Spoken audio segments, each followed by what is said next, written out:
Respublikinė Vilniaus psichiatrijos ligoninė. Nuotaikų sutrikimų skyrius. Balta siena, tylos koridorius ir žmogus, kuris pagaliau sustojo.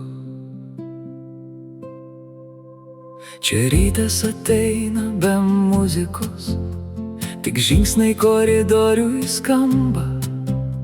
Pro langą Vilnius dar mieguistas, o mano širdis su savim kalba. Ant stalo vanduo ir tabletė, ant palangės pilkas dangus. Aš mokausi būti ne stiprus kitiems, o tiesiog savo pačiam žmogus. Čia niekas neklausia, kiek kartų kritai, tik ar dar nori pakilti. Ir balta tyla, kaip sena malda, moko mane savęs neišsiginti.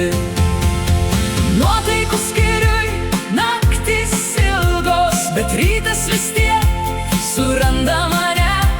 Per baimę, per gėdą, per tylų skausmą aš grįžtu po truputį į save. Dieve, duok ramybės mano mintims, duok stiprybės negrįžti atgal. Jei gyvenimas dar laiko mane už rankos, aš noriu išmokti laikyti taip pat. Čia žmonės ne vardai ant durų, ne diagnozės baltam lape. Čia kiekvienas nešasi audrą, kurią slepia giliai savyje. Vieni žiūri tyliai į langą, kiti kalba, kad būtų lengviau. O aš renku žodžius kaip stiklo šukes, kad daugiau nieko jais nesužeisčiau. Už melą, už gėrimą, už tuščius pažadus, už tuos, kuriuos skaudinau vėl. Aš neprašau, kad praeitis išnyktų, tik kad išmokčiau nebekartot jos šešėlių. Nuotaikų skyriui naktys ilgos, bet rytas vis tiek suranda mane. Per baimę, per gėdą, per tylų skausmą aš grįžtu po truputį į save. Dieve, duok ramybės mano mintims, duok stiprybės negrįžti atgal.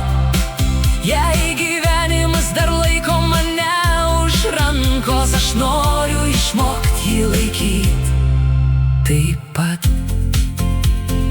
Gal rytoj durys atsivers ir miestas vėl bus per garsus, bet aš išeisiu ne tas, kuris atėjo.